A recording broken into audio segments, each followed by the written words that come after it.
My name is Rob Peck. I'd like to welcome you to St. John the Divine, except I am very happy to welcome you to All Souls UU Church and several guests who've joined us today that hopefully we'll have a chance to connect with. But even before we do anything formal, I'd like to take a moment to just informally arrive. And there's the ways in which we physically arrive. We get in, take our coats off, or in this case, probably leave some of our coats on, take a seat. But there's another way in which we internally arrive, a way in which we have a chance to spiritually be present. And oftentimes, a simple way to do that is just to relish the daily gift of being able to take a nice, slow, deep breath, a breath where nothing is rushed, a breath where we really get to relax and be fully present here together. So at your own time and in your own pace, I welcome you to take a nice, deep, relaxing breath.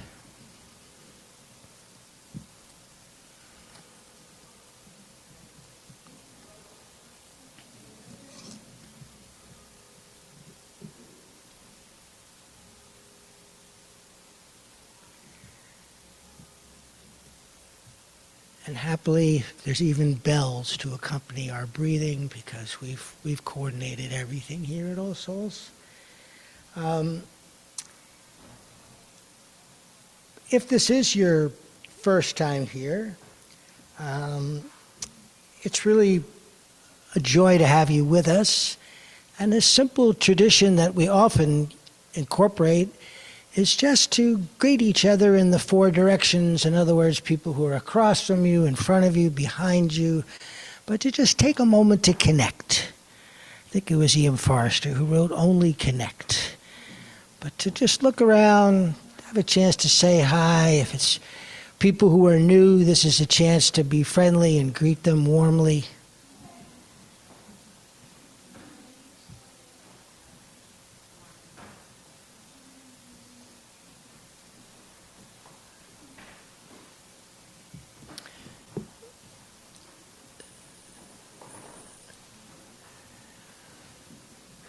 So for the couple of you who perhaps this is one of your first times here, and you'd like to maybe learn a little bit more, we would certainly be happy to share any information. And there's several of us here who are in positions of church leadership, and we would welcome you to connect with us. So if you are in a position of church leadership, could you raise your hand? If you'd like to be in a position of church leadership, please raise your hand. Okay.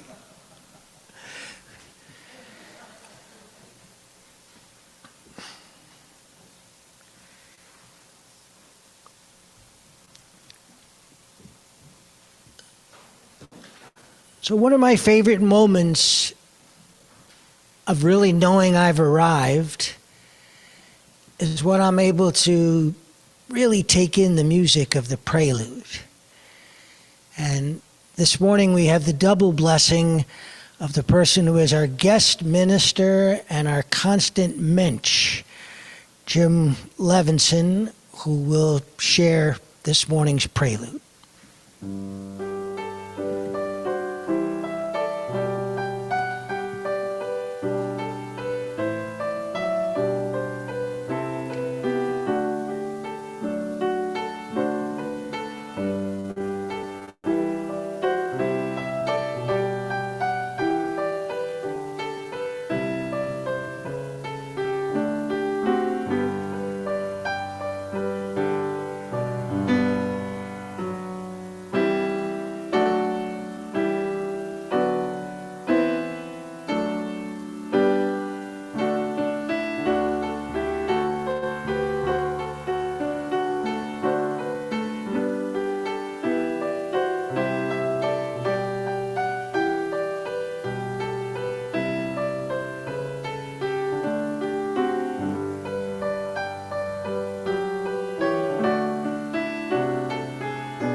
Thank you, Jim. In just a minute, I'm going to ask my friend Richard to come up, but I want to say a word about the chalice lighting. A tiny bit of it's my own writing, but a lot of it is me stitching together two things that really hit me during the holiday. One is a beautifully written and aptly titled folk song called Thanksgiving Eve by Bob Franke. And I also grabbed a few lines from a similarly aptly titled tune by a slightly lesser known folk singer named David Wilcox called Hold It Up to the Light. So Richard, if you would help me light the chalice and I'll read the words.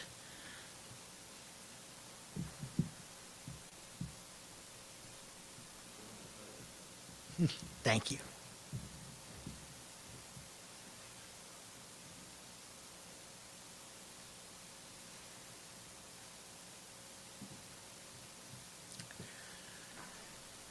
We do it every Sunday, but we don't want to ever take it for granted. We ignite this flame, and when the spark is strong and the timing is right, somehow all the signs are in sight.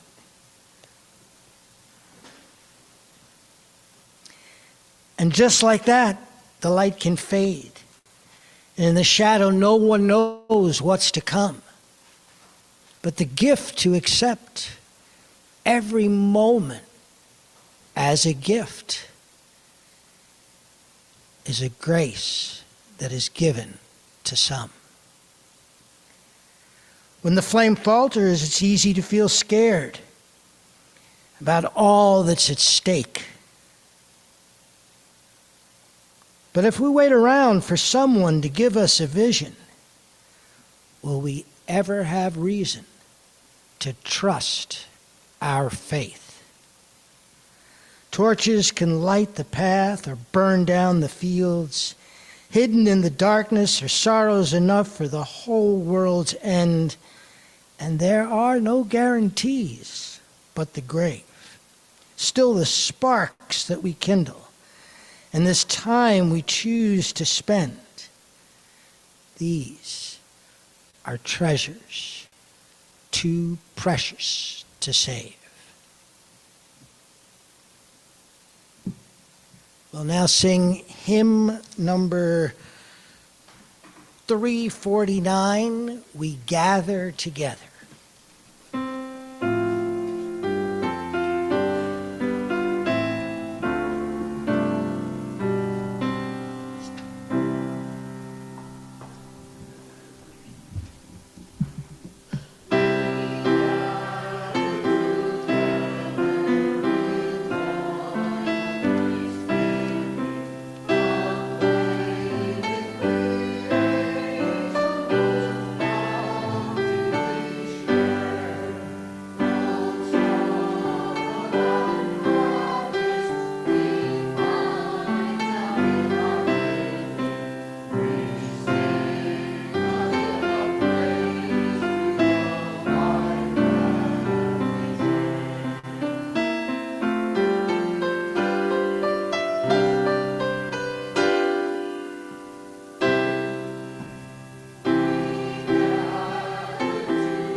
And in the spirit of committing and confirming both the joy and the tribulation, I would really welcome you to belt out our congregational covenant. And when I say belt it out, I don't mean volume. I just mean to really take the words in. Let them really register.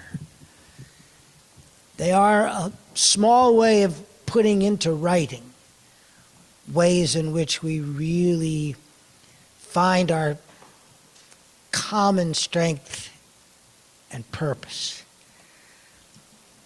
So let's do this all in unison. I'll just say the very first line, and then after that, let's all read it with gusto. In this house, we covenant with one another to create a community built on a foundation of love, to work together to promote equality, justice, and peace, and responsibility for our individual acts, to stand on the side of love, embracing the liberation of the oppressed, and working to end discrimination and unjust privilege, to communicate with kindness and support, to serve with compassion and commitment, to listen respectfully and value our diversity as a source of our collective strength, to learn and grow together, generously sharing our time, talents, and treasures, to celebrate the joys of discovery, from the wonder of youth to the wisdom of age, and to openly share our laughter and our tears, showing reverence for the divine in all that is. Amen. I sometimes think about sharing our time and our talents and our treasures. What are our treasures?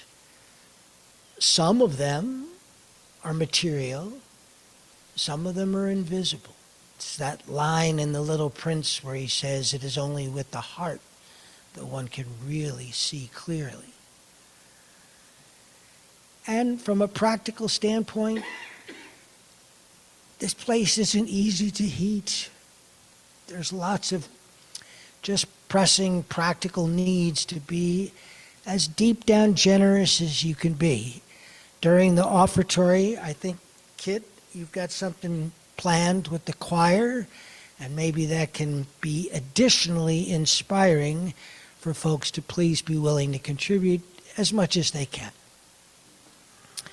And Russ, you're going to gratefully receive those contributions.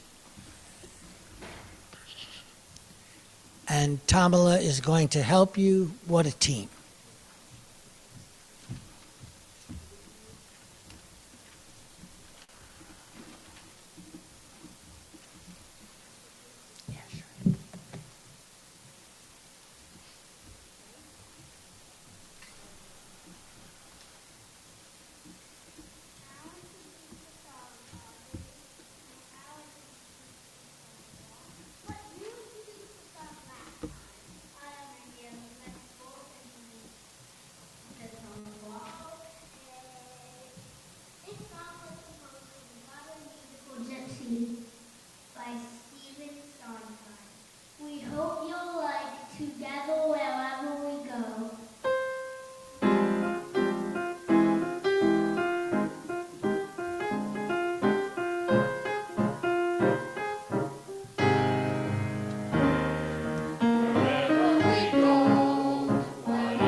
tides of weather.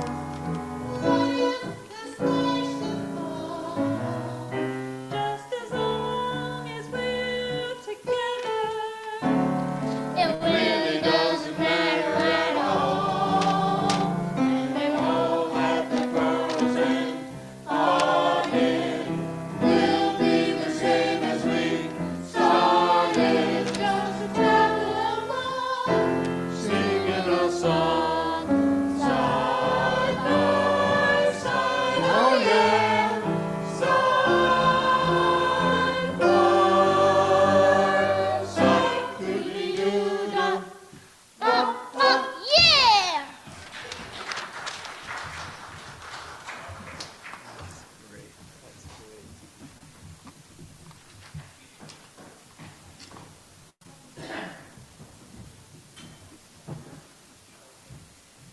So I am delighted to turn the podium over to our triple treat. He plays, he sings, he sermonizes. Please welcome our dear friend Jim Levinson.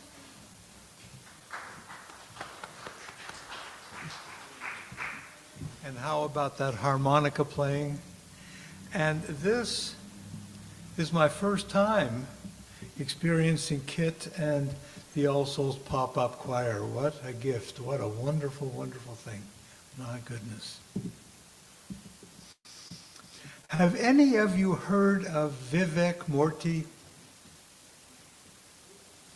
He's the Surgeon General of the United States. Recently, Murthy was interviewed by Krista Tippett, who asked him what he considered to be the most pressing health problem in our country. Any guesses as to what he answered?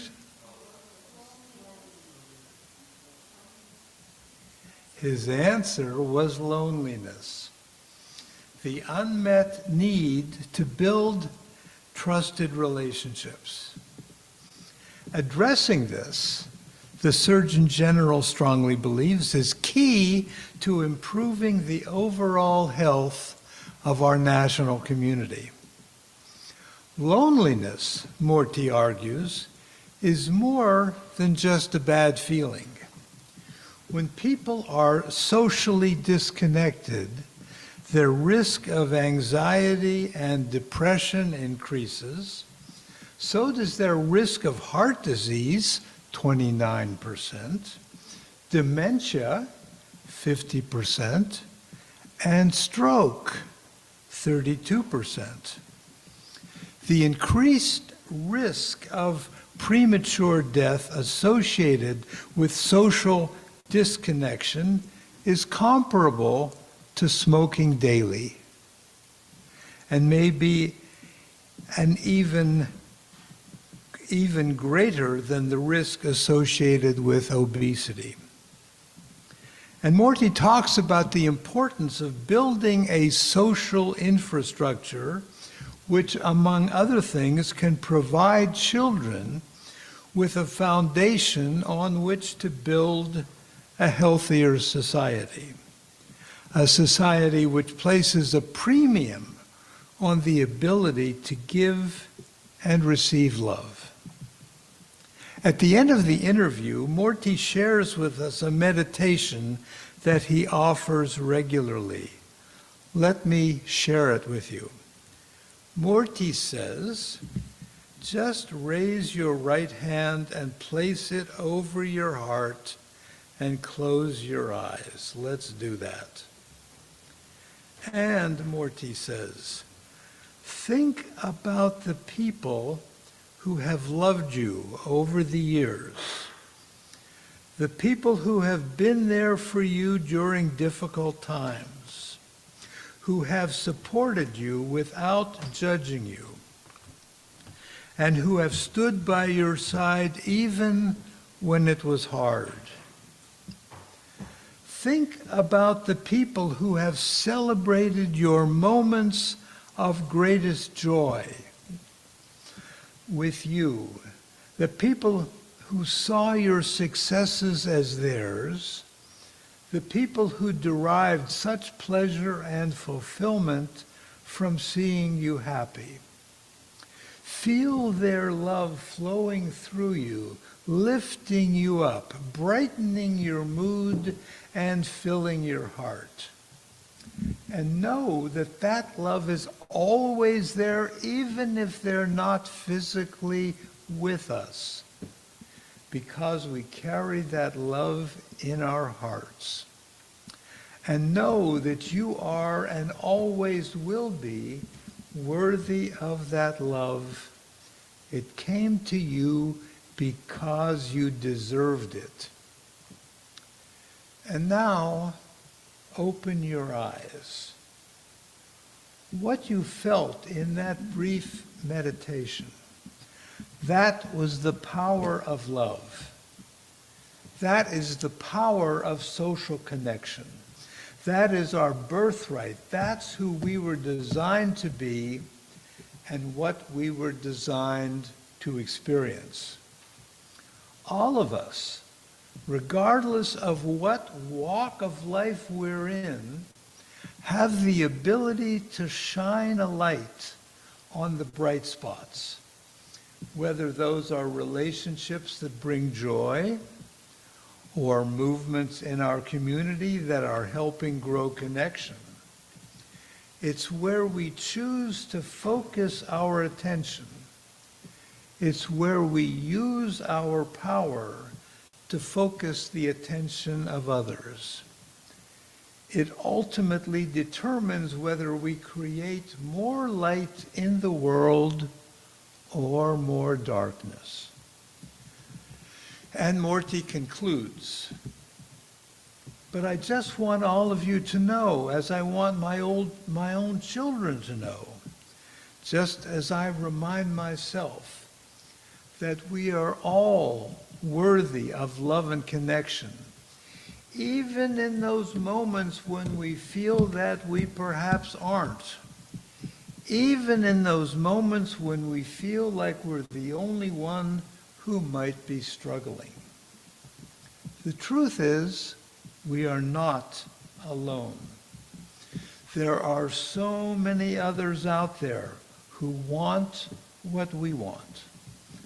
A world that is more connected, a world in which we can actually be there for one another, a world that's actually powered by love and that is within our grasp.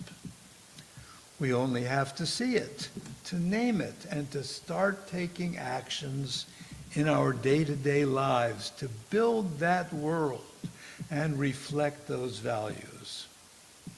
And when we do, we will experience what one of my mentors told me years ago. When you stand in strength, when you allow others to find you, and when you act out of love, whether that's in your own family or a moment of kindness you express to a stranger, you are telling people around you that it's okay for them to give and to receive love. You're inspiring people to be a new way and to be a new person in a world that constantly seems dark. And in a world that's full of despair, small acts of kindness are radical acts of defiance. And they're the force that we need to ultimately build a world that we all need. Wow. One of the most sobering survey results I've seen in years is the finding that a majority of Americans have no close and enduring friendships outside of our families. What a remarkable and alarming finding.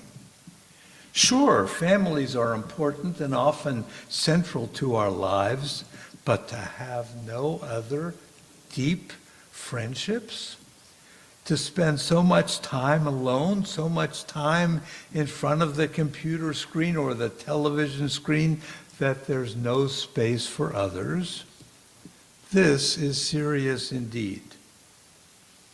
Following up on the Surgeon General's observation, let me offer a possibility. Have any of you heard about blue zones? Maybe seen the documentary on Netflix? A few years ago, Dan Buettner, a National Geographic Fellow and award-winning journalist, led a team in search for places on Earth where people live the longest. His term for these places was blue zones. He and his team found 5 of them: Okinawa, Japan, Sardinia, Italy, Nicoya, Costa Rica, Ikaria, Greece, and Loma Linda, California. Studying these areas, they discovered it was not just longevity. There was in these blue zones a greater sense of purpose, of connection, of less loneliness, of happiness. When I mentioned this to Rob Peck some time back, he added what is surely another benefit of blue zones. They enjoy life more. They have more fun. In exploring the reasons, they found that people did things together, exercised more, ate better, and had spiritual dimensions to their lives. Loma Linda, California is the home of the Seventh-day Adventists. In the Costa Rica Blue Zone community, a common understanding was slow down. Make time for things that really matter. Let me mention parenthetically that there have been a few challenges to the Blue Zone methodology. And if that troubles you even in the least, just have a look on the Blue Zone's website at the totally convincing rebuttal going into the greatest detail about the rigor of the calculations.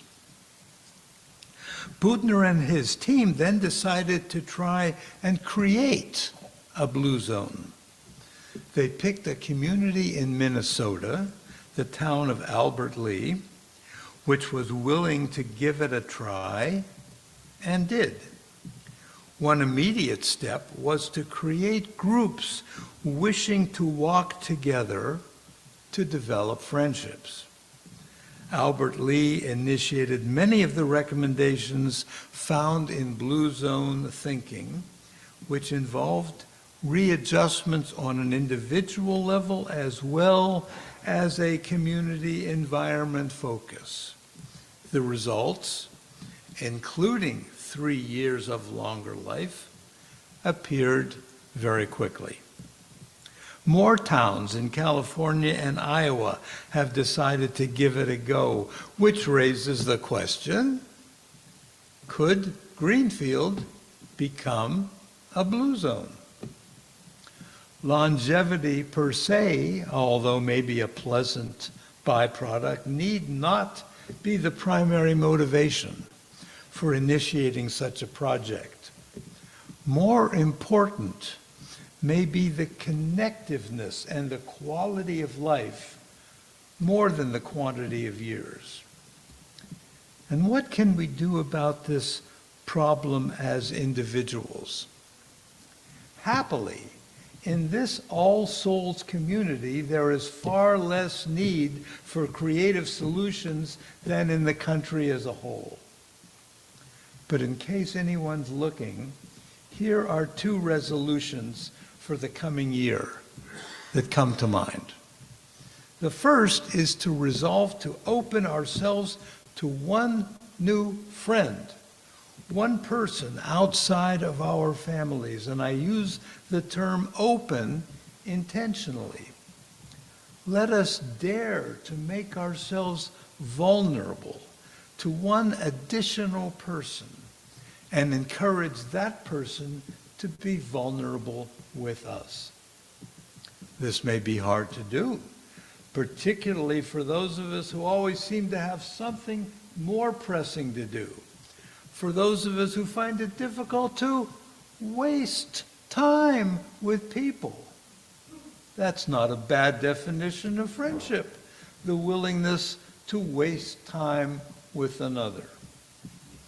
And the second resolution, well, you've come up with this yourself by choosing to be part of such a vibrant and caring community as this one. What a gift. Stick with it, friends.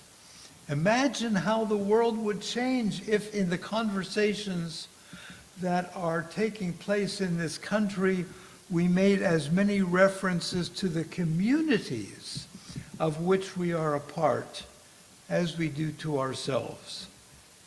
How rich life could be if we were able to feel our essence being part of something larger than ourselves.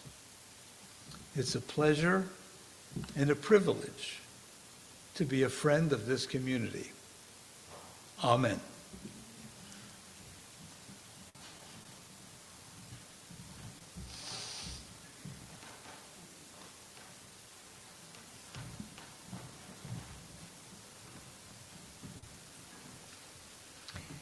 So if we could now turn our hymnals to number 68, and with an attitude of gratitude sing, "Come ye thankful people."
And I'm especially thankful to have an intergenerational All Souls pop-up choir today.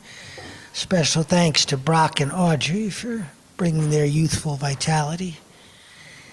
This is a chance for us to bring things that sometimes we hold inside, but in the spirit of being a blue zone, I'm going to welcome us to feel safe and supported to share aloud things that are joys and or sorrows, but anything that you wish this congregation to sort of hold in our hearts and either celebrate with you in a way that's very different than a singular, lonely celebration, but also to be with you in things that are hard and painful, and in which it has always been my experience that if I'm willing to be brave and open up, I feel as if it's more than just me that's holding it. So all that said, I'll come around with a microphone, and anyone who would like to speak, my only request is that you please honor that it's sharing a joy or a sorrow as briefly and succinctly as you can, and in a way that is as much nonpartisan or political as you can.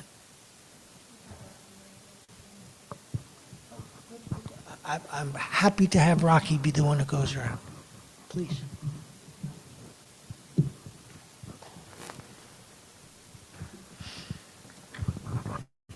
It was such a joy to hear this sermon, which didn't feel like a sermon, it just sounded like wise advice. My son and his family, his wife and my only grandchild, Vivian, which means life, it just confirmed how well they are raising her. And they're all about empathy, as emotional intelligence is what my daughter referred to her as, because they got into a bit of an argument, and my son called my daughter a jerk. And Vivian came up to her and said, "I don't think you're a jerk. I don't think it was nice that Dad called you a jerk. That was not a nice thing to say." And my daughter said, "Well, sometimes people have disagreements." And she said, "But they shouldn't call people names." And then my son was very wise when she started pre-K 3 in the Bronx at a free program. She had a very hard separation. She cried and was just, really a tough time. And the second year, pre-K 4, she was very sympathetic. They talked about being sad in school rather than being upset or anything like that. And they said she would come home and say, "Who had sad feelings?" And my son interpreted it as she had a lot of empathy, and sometimes would ask her, "Well, what do you do to make her feel better when she's feeling sad?" And she said, "Sometimes I just go give him a hug."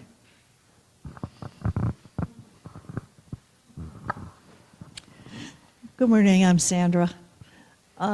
37 years ago, a very close friend of mine who was much younger called me up and she said, "Well, I've just had my first child and I need a good grandmother. My mother lives in California and my partner's mother is passed. Will you be their grandmother?" Well, I didn't have any of my own at the time, so I said okay. And yesterday, I had a reunion with the 37-year-old, the 35-year-old, and the 31-year-old. And I got to hear all their aspirations for their careers, and including uncertainty about where to find exactly the right. And apropos the sermon this morning, they're all feeling that loneliness, including the parents. And they're all considering moving to Maine, where the oldest son has a very booming business. And they're thinking of returning to a homestead of family to have that blue zone together. It was beautiful.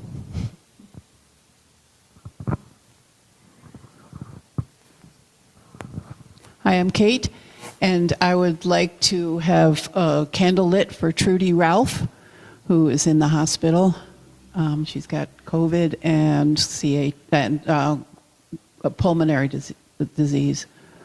Also, I'm so glad that Jay Goldspinner is back home again, and seems to be doing pretty well.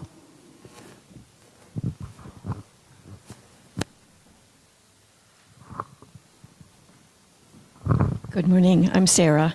I'd ask that you hold my husband in the light. We recently moved to Greenfield, and he is struggling with loneliness and a lack of purpose right now. So if you could just send Mark some healing energy thoughts, I'd appreciate it.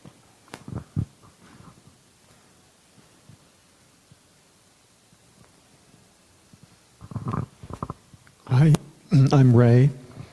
I was just watching CBS this morning before I came in here. I always do. And they reminded me that today is World AIDS Day, which seems to have been pretty much forgotten, but I would like a candle lit for all the people that we've lost. And they also reminded me that today is the day that Rosa Parks refused to give up her seat on the bus. It should be remembered.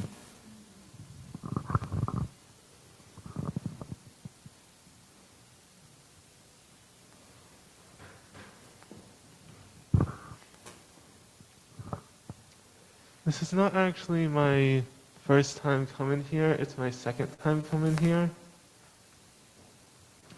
When here, I chose to come here instead of the Quaker meeting I've been a part of, because of a couple of reasons, well, maybe several, but one is I can get here without fossil fuel. Well, that's one I can say about the Quaker meeting. And another one is not so much about what is being done, but about what's not being done. And we can worship without disruptions from computers. That is an example of what is not done mattering as much as what is done. And the third thing is, I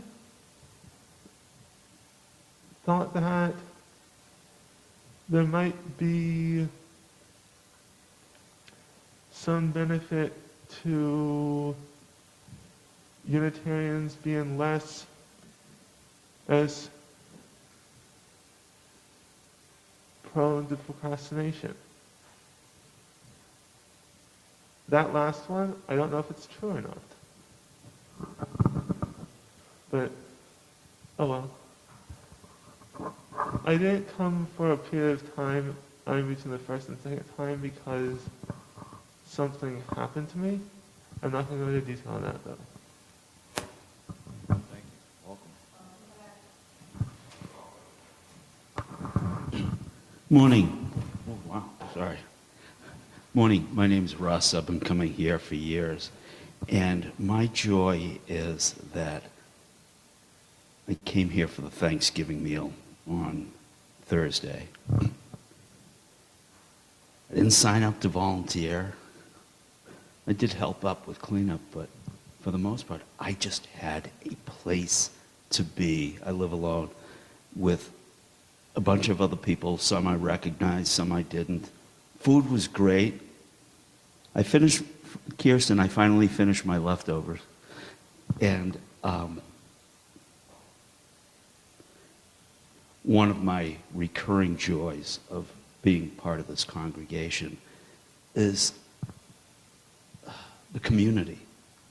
Without it, my life would not be anywhere as rich as it is now. Thank you.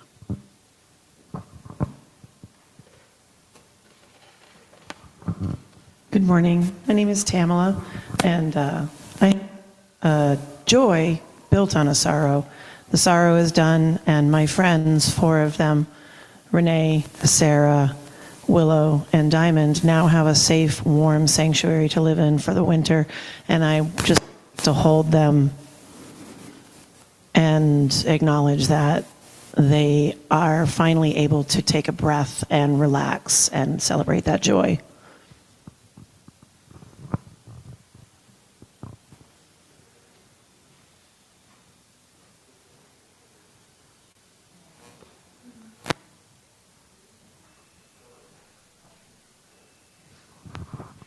I'm Kirsten.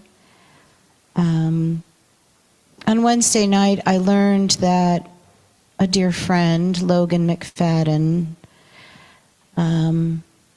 passed away.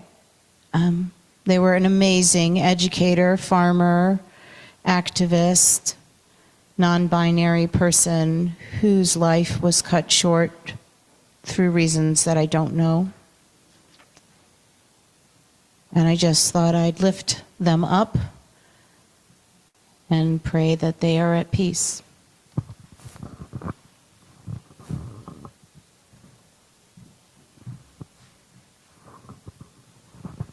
Chris, would you light a candle of sorrow for all of the ways in which the mythology of Thanksgiving continues to perpetrate a really cruel myth about colonialism, and all the ways that brave indigenous people are gathering and creating a day of mourning, which I learned about right in this very sanctuary, that really reveals the depth of the ways in which there's just no other way around it, profound injustice. And the candle of joy is that I came out of that experience feeling like there's no point in celebrating a holiday. And I had some, I don't know, I don't think you'd call it a revelation, but I had this feeling of yes, and.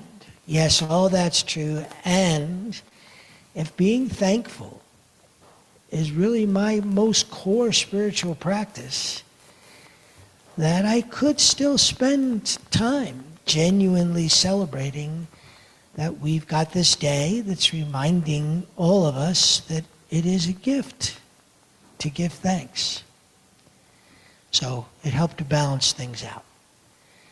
And is there anyone else who would like to share something?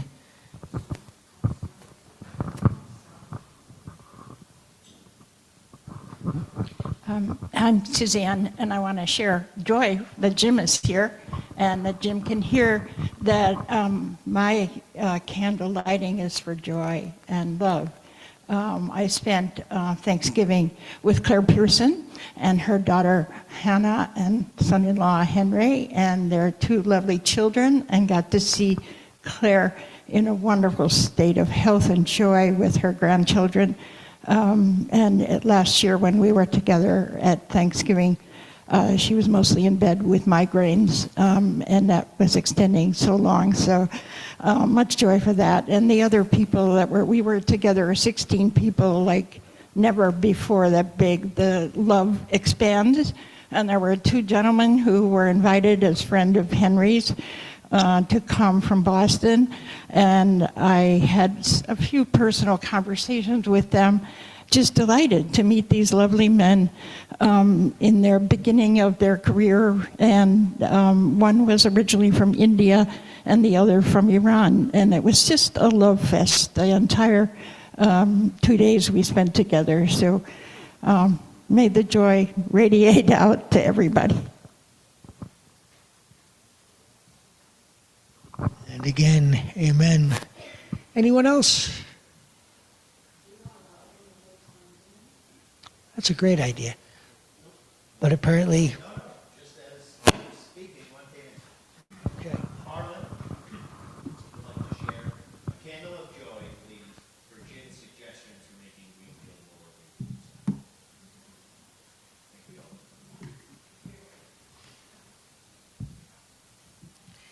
Yay, Carlin.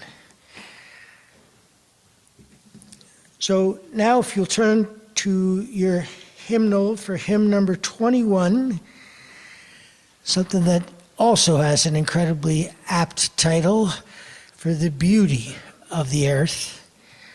And we're going to have the choir come and join us on this. Yay.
So I want to give a shout out of grateful praise for one last appreciation for you, Jim.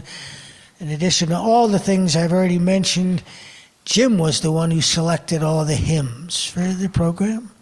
So it's like a one-man shop, a one-man stop. It's a perfect deal. And I'd love you to cap it off with a benediction.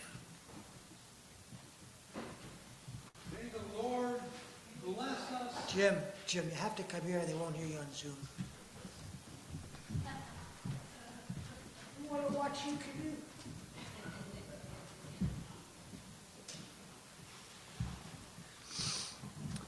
May the Lord bless us and keep us. May the Lord shine upon us and be gracious unto us. May God give us grace not to sell ourselves short. Grace to risk something big for something good. Grace to remember that the world is now too dangerous for anything but truth and too small for anything but love. May God take our minds and think through them. May God take our lips and speak through them. May God take our hands and work through them. Amen.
While they're switching places, what Audrey played for you was, can you shout it out, the name of the song?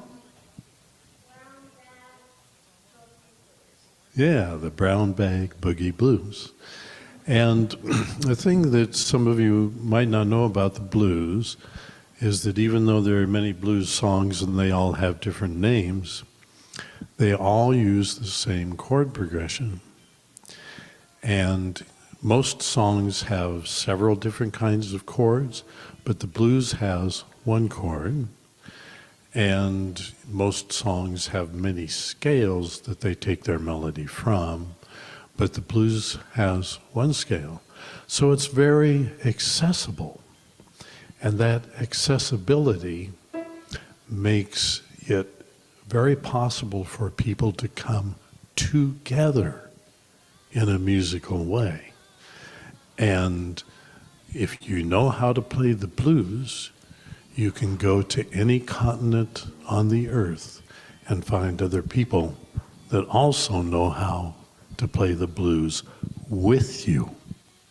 And so that togetherness of which we've been speaking this morning. And I'm proud that Audrey and Brock can play the blues and can go just about anywhere and find people to play with. So Brock, what's the name of your blues song?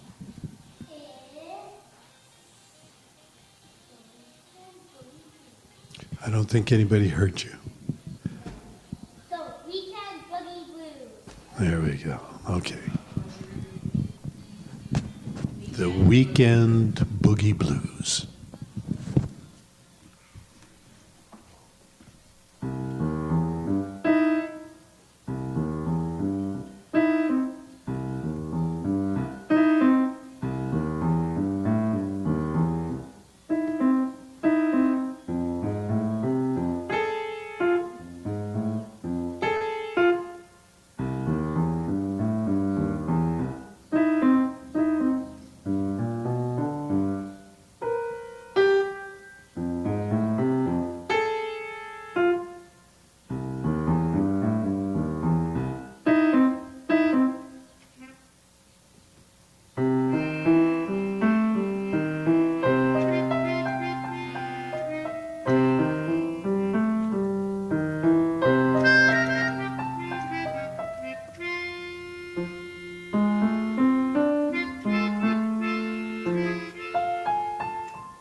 What can I tell you? All Souls, no two Sundays are the same. And one thing that is always a tradition is to spend a little time afterwards and to do just what they do in a blue zone. Connect, enjoy each other's company. We also sometimes have important announcements, and I bet, Kate, you might have one of those.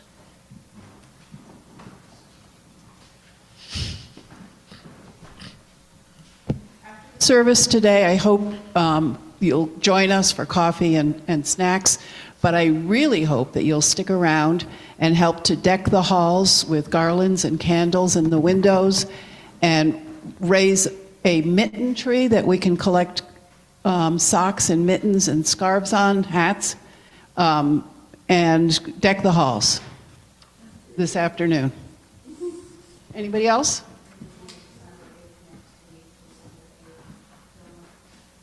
Oh, yeah. So after, on Sunday evening, we're going to have a reparations film called Cost of Inheritance, and it's going to be here in the sanctuary. We'll have a big screen up. We'll have supper, hot supper provided by Stone Soup, and a wonderful discussion after the movie. So starting at 5 next Sunday evening. And coming up this week on December 5th, Greenfield is having a movie here in this sanctuary on Do You Need It? It's about consumerism, right before the Christmas holiday shopping. I can't remember the time. I don't know if anybody else does. It's probably either 5:30 or 7. I don't know which. That's right. The screen will be up both on the 5th and then also on the 8th. Big screen. Anybody else? No, it's just him again. Anybody here for the first time today? We have a guest book in our entryway. Please take a minute before you leave and put your name there. If you'd like to hear about what's going on here in the future, you can put contact information. If you're just here for once time, don't bother with it, but we just love to see that people have been here. Thanks.